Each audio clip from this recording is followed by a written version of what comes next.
Leitura do livro do profeta Isaías.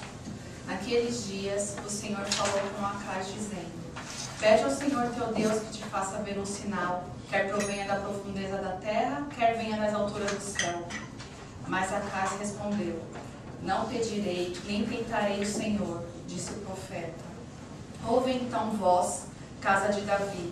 Será que achais pouco incomodar os homens e passais a incomodar até meu Deus?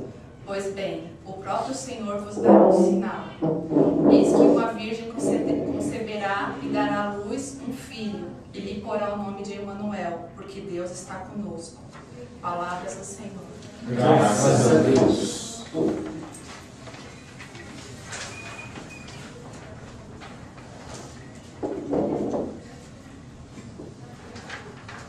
Eis que venho fazer com prazer a vossa vontade, Senhor. Eis que venho fazer com prazer a vossa vontade, Senhor.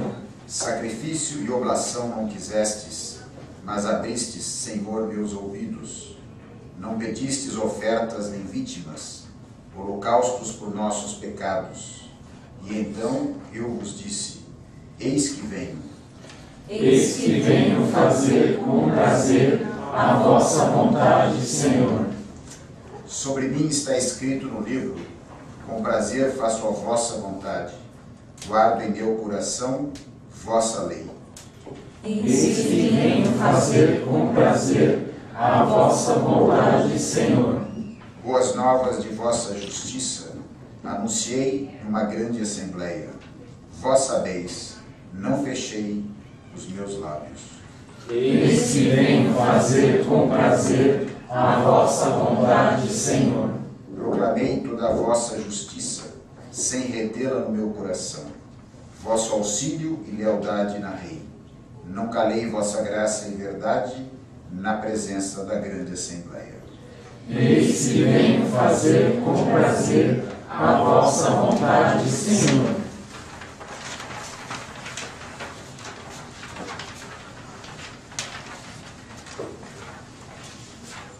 Leitura da carta aos Hebreus.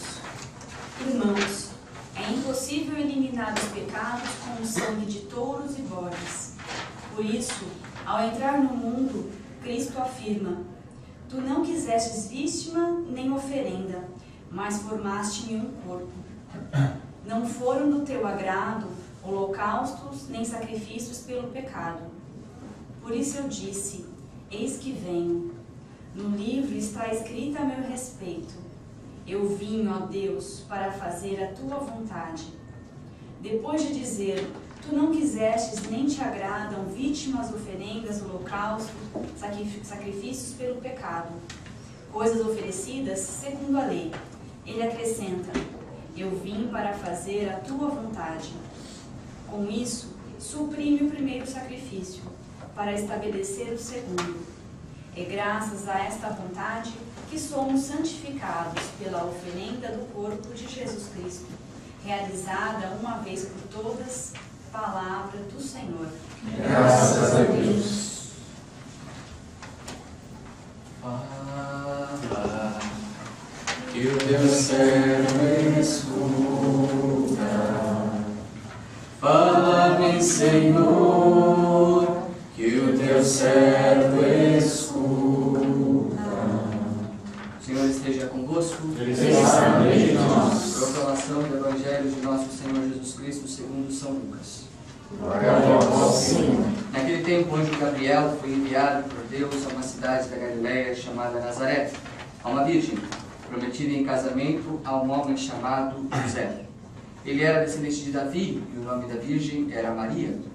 O anjo entrou onde ela estava e disse: Alegra-te, cheia de graça, o Senhor está contigo. Maria ficou perturbada com essas palavras e começou a pensar qual seria o significado da saudação. O anjo então disse-lhe: Não tenhas medo, Maria, porque encontrastes graça diante de Deus. E eis que conceberás e darás à luz um filho, a quem porás o nome de Jesus. Ele será grande, será chamado Filho do Altíssimo, e o Senhor Deus lhe dará o trono de seu pai Davi. Ele reinará para sempre sobre os descendentes de Jacó, e o seu reino não terá fim.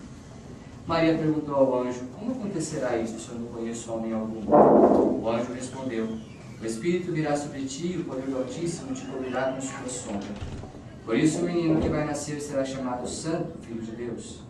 Também Isabel, tua parenta, concebeu um filho na velhice. Esse já é o 6º mês daquela que era considerada estéril, porque para Deus nada é impossível. Maria então disse: Eis aqui a serva do Senhor, faça-se em mim segundo a tua palavra. E o anjo retirou-se. Palavra da salvação. Glória a vós, Senhor. Louvado seja o nosso Senhor Jesus Cristo. Para que sempre seja louvado. Na festa de hoje nós comemoramos Jesus, verdadeiro Deus e verdadeiro homem. Que não é tão simples de entender uma coisa dessas. Deus sabe tudo? Sabe? Sabe? O homem sabe tudo? Não. Jesus é Deus ou Jesus é homem? Ele sabe tudo ou não sabe? Se ele sabe tudo, então ele não é homem. Ele é Deus. E isso é o problema. Porque o cristianismo sofreu isso nos primeiros séculos. E que se imaginava que Cristo não se encarnou verdadeiramente. Era só uma humanidade aparente. Aí São Paulo fala, se é uma humanidade aparente, ele não morreu. Se ele morreu, ele não ressuscitou. Então vã é a nossa fé. Jesus sabe tudo ou não sabe? Aí tu fala, não, melhor não saber, melhor não saber. Só que se ele não sabe, ele não é Deus. E quantas vezes Jesus mostrou que sabia muito mais do que aparentava saber? Sobre a traição de Judas, sobre a traição de Pedro, sobre como lidar com a natureza. Ele sabia, acalma-te, tempestade parava. Ele tinha um conhecimento que era além do humano. A igreja vai falar, Jesus sabia tudo e não sabia tudo ao mesmo tempo. Mas como é que isso se dialoga? Ele sabia tudo, mas o tudo que se sabe nem sempre se dá para expressar em palavras. Aquele dia que um dia perguntaram para Jesus, é agora que vai se instalar o reino de Deus? É agora que vai acontecer o final dos tempos? Aí ele fala, isto só o Pai sabe. Não é que ele não sabe, ele é a sabedoria de Deus. Ele é a sabedoria de todas as coisas. Só que algumas coisas que são profundas não se dá para expressar em palavras. Então por aqui Jesus não sabe. Ele não sabe explicar em palavras humanas, muito menos hebraicas, que são um hebraico tão primitivo, a gramática do hebraico é tão primitivo, que não consegue concatenar em palavras o dia que o eterno vai entrar no tempo, sem o tempo deixar de ser tempo e sem o eterno deixar de ser eterno.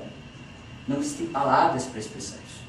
Então Jesus sabe o que o Pai sabe, porque Ele é a sabedoria do Pai, ao mesmo tempo, por ser humano, e tudo que é humano é limitado, Ele não sabe expressar a profundidade deste dia que Ele conhece, mas que não dá para transmitir em palavras. Isso acontece às vezes com a gente, né? A gente sabe algumas coisas, mas não sabe transmitir em palavras, porque é muito profundo, porque é muito denso, porque é muito sério. É muito importante nós entendermos isso. O nosso Senhor, Ele é Deus e Ele é homem em todas as instâncias. Porque assim a gente vai ver o cristianismo de forma verdadeira. Tem gente que acha que Jesus, sendo só Deus, tem uma espiritualidade extremamente divinizante. Ou seja, é alguém que está fora desta terra. É alguém que acha que cristianismo é simplesmente ficar no mundo etéreo. Num mundo onde não se tem muitas vezes o olhar para o próximo. O olhar para a realidade concreta. Eu não vou saber nada sobre política, porque o que importa é de adorar Jesus. Claro que é importante adorar Jesus, mas o Senhor nos remete para o mundo. O Senhor nos faz entrar no mundo. Vós sois sal e luz da terra. Cristo quer nos ver atuante nesta terra. Contrapartida àqueles também que pregam o cristianismo sociológico. Esquece o sacro, esquece a adoração, esquece o terço, esquece tudo isso. Vamos ajudar os pobres. Vamos ajudar as realidades mais emergentes. Se a gente ajudar um pobre a ir à missa, vamos ficar com o pobre. Aí você tem que ouvir o que Jesus um dia falou para Judas. Pobres, vós sempre tereis. Agora, eu, nem sempre. Eu estava dizendo isso às prestes de ir para a morte. quando uma das Marias veio banhar o corpo dele com perfume de mirra aloés. Judas estranha, como? Gasta esse dinheiro com os pobres e não com Jesus. E João deixa claro, ele não estava falando isso porque estava preocupado com o pobre, ele estava falando porque ele era ladrão mesmo, queria o dinheiro da bolsa. João deixa bem claro isso, porque ele e Judas tem um problema sério. Para ele, Judas Iscariotes é o traidor, só. E muitas vezes o cristão pode se transformar nisso. Pensando tanto no mundo, nas coisas, nos problemas, acaba virando um traidor. Acaba virando uma realidade que vai muito mais prejudicar o ser humano do que de fato ajudar. Qual do seu cristianismo está sofrendo esta sombra? Nem venha falar que não tem. Todo mundo tem uma certa sombra de ou divinizante demais ou humanamente demais. E a Eucaristia hoje entra na sua vida para te transformar em uma pessoa mariana, em primeiro lugar, para depois se tornar uma pessoa cristã. Maria sabia viver como ninguém. Um cristianismo espiritual, e nesse evangelho nós vamos perceber isso, porque ela fala até com um anjo. Imagina o que essa mulher era. Ela não se assusta quando aparece o anjo. Se aparece um anjo na sua frente, você vai fazer? Você ia correr talvez, né? Ela não. O mundo angelical, para uma mulher cheia da graça, é um mundo muito corriqueiro. É um mundo muito... Não deveria ter sido o primeiro contato que ela deve ter tido com o anjo Gabriel, porque ela não se assusta. Ela se assusta com o que ele fala, mas não com a presença dele. E não é que ela se assusta no sentido tipo, que horror. Ela só quer entender melhor como é que isso vai se dar. Sendo que, espiritualmente, ela já tinha consagrado a sua vida a Deus. Até no âmbito virginal. Se Nossa Senhora não tivesse se consagrado na virgindade para Deus, esse texto grego, no grego você consegue perceber muito mais isso, esse voto de castidade que Nossa Senhora fez. Se ela não tivesse feito isso, ela não teria feito a pergunta, como isso acontecerá? Ela sabia já como é que ficava papai, mamãe e filhinho. Ela já tinha uma noção. Uma mulher com 15 anos, prestes a casamento, ela tinha essas informações da própria mãe, para ela não se assustar quando acontecer o leito. Então ela já sabia. Então não teria sentido ela perguntar como se dará isso, se ela já sabia. Ela faz isso pensando no voto que ela fez. Portanto, Nossa Senhora tinha uma vida profundamente espiritual. Mas ela não deixava de varrer a casa por causa disso. Ela não deixava de assumir as necessidades mais básicas.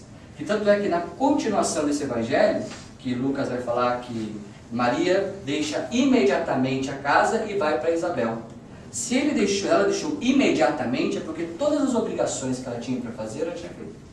Não dá para imaginar uma mulher sem pecados que deixa as coisas por fazer. Isto é digno de condenação infernal. Tanto é que Jesus fala, né? Vós não fizestes aquilo que era para fazer, portanto, vai para o inferno. Aquela passagem que ele fala, não deixes de comer, não deixes de beber. Ou seja, está dizendo, você não fez o que tinha que fazer. Isso é digno de condenação. Isso não entra na vida de Nossa Senhora.